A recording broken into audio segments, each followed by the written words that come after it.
O'zbekiston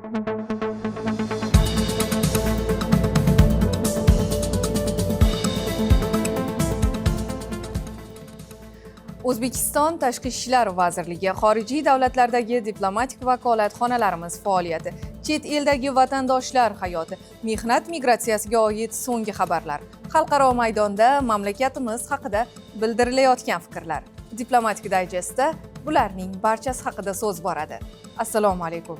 Samarqand yana qadimiy an'analar va do'stona muloqot ruhi mujassam etilgan shahar sifatida rasmiy uchrashuvlarga mezbonlik qildi. Xususan, Turkman xalqining milliy yetakchisi, Turkmaniston xalq maslahati raisi Gurbanguli Berdimuhamedov hamda Rossiya tashqi ishlar vaziri Sergey Lavrov ushbu shaharga tashrif buyurdi. O'tkazilgan uchrashuv va tadbirlarga to'xtalamiz. 23 aprel kuni O'zbekiston Tashqi ishlar vaziri va Rossiya Federatsiyasi Tashqi ishlar vaziri Sergey Lavrov o'rtasidagi muzokaralar bo'lib o'tdi. Tomonlar siyosiy, savdo-iqtisodiy, madaniy-gumanitar hamkorlikning hozirgi holati va istiqbollari muhokama qilindi. Muzokaralar davomida ikki tomonlama strategik sheriklikni yanada mustahkamlashga, xususan qo'shma loyihalarni amalga oshirish, qator sohalarda hamkorlikni kengaytirishga alohida e'tibor qaratdi. Vazir shuningdek hamkasblari bilan telefon muloqotlari o'tkazdi. Jumladan Pokiston Respublikasi senatori, bosh vazir o'rinbosari va tashqi ishlar vaziri Muhammad Ishoqdar, Kuvayt tashqi ishlar vaziri Abdulla Ali Al-Yahyo hamda Saudiya Arabistoni podshohligi tashqi ishlar vaziri Faysal bin Farhod Al Saud bilan bo'lib o'tgan alohida telefon muloqotlari chog'ida ushbu davlatlar bilan ikki tomonlama aloqalarni yanada kengaytirish hamda mintaqaviy bog'liqlik va farovonlikni rivojlantirish yo'llari muhokama qilindi. O'zbekiston tashqi siyosat idorasi rahbari hafta yakunida Qozog'istonning Olmaota shahrida bo'lib o'tgan Markaziy Osiyo Xitoy hamkorlik formati doirasida tashqi ishlar vazirlari darajasidagi navbatdagi uchrashuvida ishtirok etdi. Tomonlar mintaqaviy xavfsizlik, iqtisodiy integratsiya, infratuzilma loyihalari, transport kommunikatsiyalar tarmoqlari, ekologiya va madaniy-gumanitar aloqalarni kengaytirish masalalarini muhokama qilishdi. Olmaotaga tashrif doirasida vazir Xitoy Kommunistik partiyasi Markaziy qo'mitasi siyosiy byurosi a'zosi, Xitoy tashqi ishlar vaziri Van Yi bilan uchrashuv o'tkazdi. Muloqot chog'ida O'zbekiston va Xitoy o'rtasidagi har tomonlama strategik sheriklik munosabatlari, jumladan savdo, transport, logistika aloqalari, mintaqaviy xavfsizlik va xalqaro hamkorlik kabi keng ko'lamli yo'nalishlari muhokama qilindi. 18 aprel kuni Moskva shahrida O'zbekiston va Rossiya tashqi ishlar vazirliklari o'rtasidagi siyosiy maslahatlashuvlarning navbatdagi raundi bo'lib o'tdi. Tomonlar delegatsiyalariga O'zbekiston tashqi ishlar vaziri o'rinbosari Bobur Usmonov va Rossiya Federatsiyasi tashqi ishlar vaziri o'rinbosari Mikhail Galuzin rahbarlik qildilar. Muzokaralar chog'ida siyosiy, savdo-iqtisodiy hamda madaniy-gumanitar sohalardagi ikki tomonlama kun tartibining dolzarb mavzulari muhokama qilindi. Zomon tumanida Jizzax 2025 xalqaro biznes forumi bo'lib o'tdi. Mazkur biznes forum Jizzax viloyatining investitsion jozibadorligini namoyish etish, xalqaro va mahalliy tadbirkorlar o'rtasida hamkorlik aloqalarini mustahkamlash, yangi investitsiya loyihalarini muhokama qilish va ishbilarmonlik muhitini yaxshilash maqsadida uyushtirildi. Mazkur xalqaro biznes forumining hindistonlik ishtirokchisi Neo Institute of Medical Sciences and Technology kompaniyasi boshqaruvchi direktori Dr. Divya Sunita Rajbura Dunyo axborot agentligi uchun intervyusida ushbu yirik tadbirning ahamiyati haqidagi fikrlarini bildirdi. O'zbekistonda xorijiy sarmoyadorlar uchun qulay va jozibador shart-sharoit yaratilgan va bo'lajak biznes forum doirasida hamkorlik uchun yangi loyihalar topishimga ishonaman. O'zbekistonda muvaffaqiyatga erishgan yirik kompaniyalar vakillari bilan uchrashuvlar menga mahalliy bozor sharoitlarini yaxshiroq tushunishimga va biznes strategiyalarimni moslashtirishimga yordam beradi. Diplomatiya xalqaro hamkorlik poydevori. Bugun xorijdagi diplomatik vakolatxonalarimiz nafaqat O'zbekistonning xalqaro imijini mustahkamlamoqda, balki manfaatli hamkorlik aloqalarini o'rnatmoqda. Diplomatlarimiz siyosiy, iqtisodiy, madaniy va boshqa ko'plab sohalarda o'zaro manfaatli kelishuvlar imzolanishi, milliy savdo do'konlari ochilishi, xalqaro ko'rgazmalardagi ishtirok, bir so'z bilan aytganda, do'stlik va hamkorlik uchun yo'l ochmoqda. Voqealarga qisqacha to'xtalamiz. Dunyoning eng nufuzli ta'lim va tahlil maskanlaridan biri bo'lgan Garvard universitetining taraqqiyot laboratoriyasi tomonidan e'lon qilingan reyting iqtisodiy murakkablik indeksida O'zbekiston 145 mamlakat orasida 80-o'rinni egalladi. Bu esa mamlakatimiz so'nggi 5 yil ichida 25 pog'onaga ko'tarilganini ko'rsatadi. O'zbekistonning Jenevadagi Birlashgan Millatlar Tashkiloti bo'limi va boshqa xalqaro tashkilotlardagi doimiy vakili Eldiyor Toshmatovning Xalqaro migratsiya tashkiloti bosh direktori o'rinbosari Sungali bilan uchrashuvida strategik sheriklikni mustahkamlash hamda O'zbekiston va Markaziy Osiyo mintaqasida migrantlar himoyasi va huquqlarini ta'minlash bo'yicha hamkorlikni yanada kengaytirishga kelishib olindi.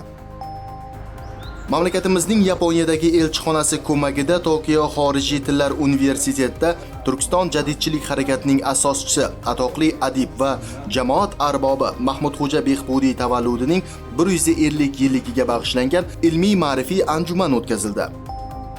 O'zbekistonning Fransiyadagi elchixonasida yurtimizda fuqarolik jamiyati institutlarini rivojlantirish bo'yicha O'zbekiston 2030 strategiyasi doirasida amalga oshirilayotgan islohotlarga bag'ishlangan davra suhbati bo'lib o'tdi. Buyuk Britaniya poytaxtining nufuzli sayyohlik hududlaridan birida Tiplo Store nomli birinchi o'zbek milliy kiyimlari savdo do'koni ochildi. Turkiya poytaxti buyuk mutafakkir, olim va davlat arbobi Ahmad al-Farg'oniy sharafiga Anqara shahridagi markaziy boqqa o'rnatilgan byustning ochilish marosimi bo'lib o'tdi. O'zbekistonning Malayziyadagi elchixonasi ko'magida Janubiy Sharqiy Osiyodagi yirik sayyohlik ko'rgazmasi Matta Fairda Samarqand viloyati delegatsiyasining ishtiroki ta'minlandi. Shuningdek, O'zbekiston Malayziya turizm forumi va B2B shaklidagi uchrashuvlar tashkil qilindi. O'zbekistonning Novosibirskdagi konsulxonasi tomonidan ushbu viloyat eksportni qo'llab-quvvatlash markazi rahbari Alina Musiyenko bilan uchrashuv o'tkazildi. Unda joriy yilning iyun oyida Novosibirsk shahrida Surxondaryo va Farg'ona viloyatlari ishbilarmon doiralari vakillari ishtirokida biznes forum o'tkazish, oktyabr oyida esa Ayritom erkin iqtisodiy zonasi hududida Novosibirskda ishlab chiqarilgan mahsulotlar ko'rgazmasini tashkil etishga kelishib olindi.